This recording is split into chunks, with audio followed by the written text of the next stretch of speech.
Entendi. E ver o personagem do seu pai, a caracterização, ela está muito real.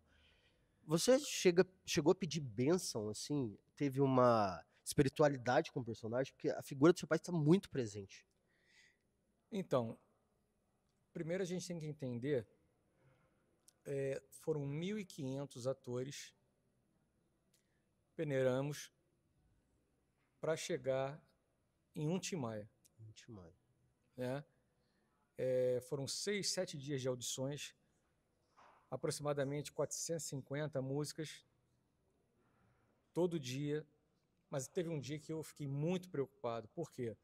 Apareceu uma mulher negra que canta absurdamente, com uma potência vocal absurda. E eu falei pro maestro, para os diretores, aliás, para o diretor, para os maestros, eu falei assim, eu estou preocupado. Aí eles falaram, mas com o que, Carmelo? Eu falei, cara, essa mulher canta um absurdo. Se a gente não achar um Tim Maia que cante muito mais do que ela, ou a gente vai limitar essa mulher cantando. Como é que a gente vai fazer isso? Como é que você resolve um problema desse? Então, no último dia, o Thor tinha tudo para não conseguir ser o Tim Maia, porque ele teve 2 voos cancelados, vários obstáculos para chegar aqui. Mas só que o Thor já vem de uma batalha de 13 anos querendo ser Tim Maia. Sim. Os reality de música que ele fez, Ele fez dois, fez o Canta Comigo, sempre, e acho que The o The Voice, Voice. ele sempre vai para a final cantando Tim Maia.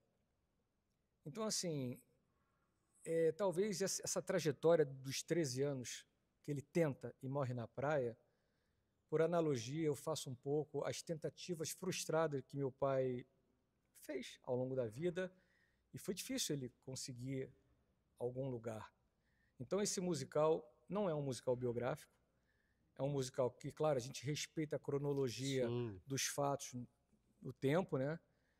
Mas a gente conta uma história com histórias que aconteceram de fato com o meu pai, trocas ou duetos entre meu pai e Marisa Monte, meu pai e Jorge Ben, Sim. meu pai e Elis Regina, o momento do meu pai que é deportado e cruza com a minha avó, que minha avó recebe ele em casa.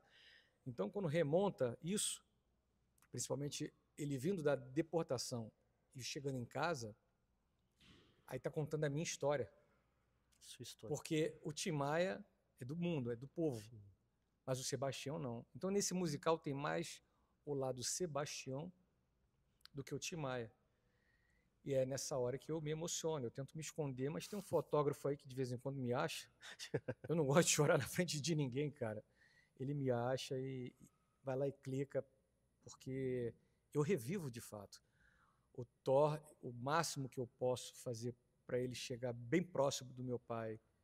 Eu tenho a mania do perfeccionismo, né? Então Sim. eu dou todos os cacos. Ele é baiano, eu falei, vamos limpar esse sotaque, que Tim Maia é malandragem pura, Sim. né? É o Rio de Janeiro, é o carioca, é o carioquês. Então, eu tenho uma gratidão à Adriana da Del Claro. A Adriana é uma pessoa assim que, para mim o sobrenome dela é respeito, Respeito. sabe? Ela respeita tudo é, que a gente conversa, que a gente discute. Eu não decido nada sozinho, né? Nós somos um colegiado, quase que uma decisão em conjunto. Claro que eu tenho talvez o poder maior de decidir se vai, se não vai, mas a Adriana me deixa muito à vontade e se coloca, ela tem esse talento de se colocar no lugar do outro. Então, por exemplo, uma das coisas que eu achei que não cabe mais é falar sobre as drogas de uma maneira pesada. Sim. Que todo mundo sabia que meu pai fumou, cheirou, bebeu, tudo bem. Mas eu acho que a gente tem que exaltar mais a cultura, a genialidade dele, sabe? A musicalidade dele, o transgressor de regra, as piadas, o jeitão dele de ser, as histórias cômicas, e ácidas também. Ô, Thor, nós estivemos acostumados com o Tim, mas quem foi o Sebastião na sua vida? Então, meu pai foi um cara que, honestamente, para me encarar, né, eu nunca falei isso, talvez é a primeira vez que eu fale. Toda vez que eu estava com ele dentro de casa, eu acho que ele trabalhava muito com culpa pelas ausências, né? Ele era um cara que sempre quis ser família, ter uma família, ser pai, e a agenda artística dele não cooperava, não ajudava para ele ser mais presente do que ele já era. Eu costumo dizer que meu pai foi muito mais presente como pai do que pais presentes dentro de casa, sabe? Mas a maneira dele e de acordo com a agenda artística dele. Mas assim, um cara do jeitão dele, eu lembro como se fosse hoje.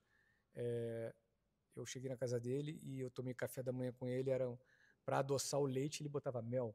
Mel. E muitas vezes, voltando ao que eu estava falando, para me encarar, ele falava assim: ô meu filho, pô, desce lá, meu irmão, vai dar um pulo lá na praia, ver as cocotinhas.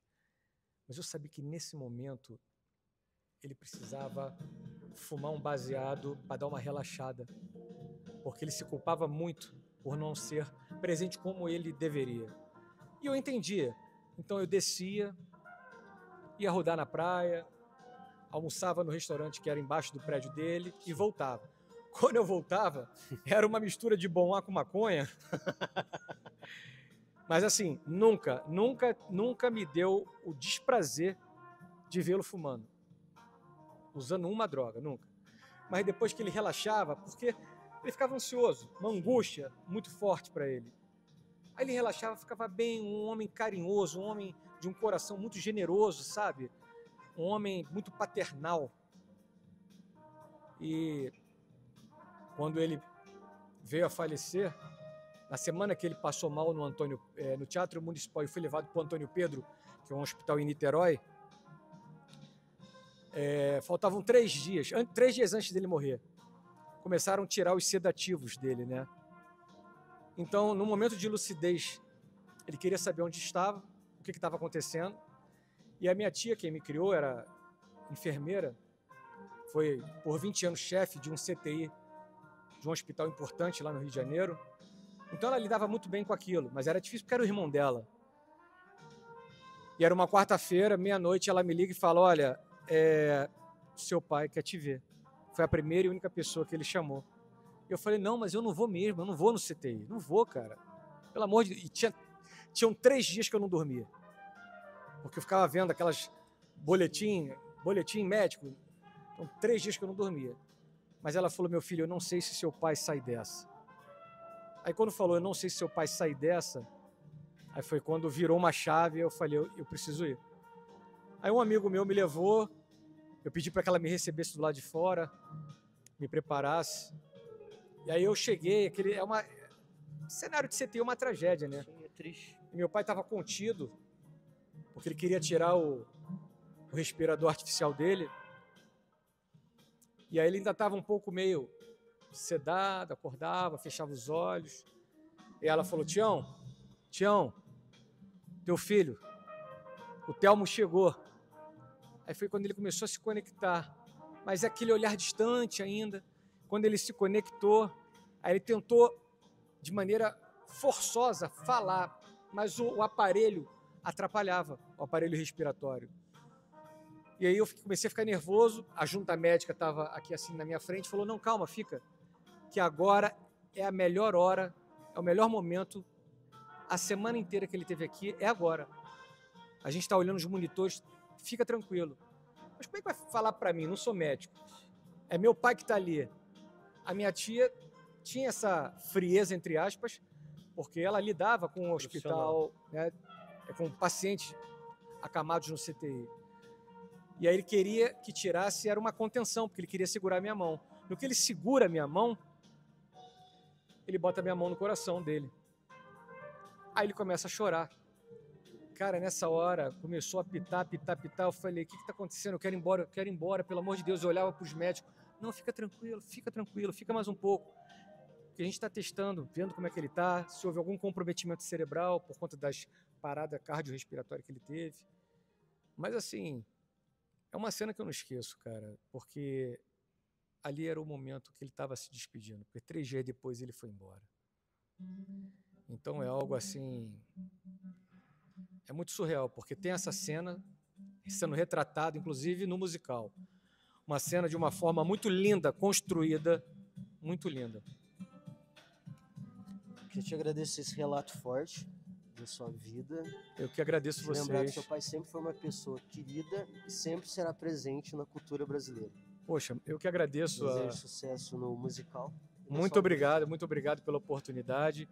E convido você e, mais uma vez, todos vocês a virem dia 16 de outubro para ver mais o lado humano, o lado do Sebastião Rodrigues Maia, mais conhecido como Tim Maia, o gênio, o síndico da música popular preta e brasileira. Obrigado por tudo, tá? Obrigado.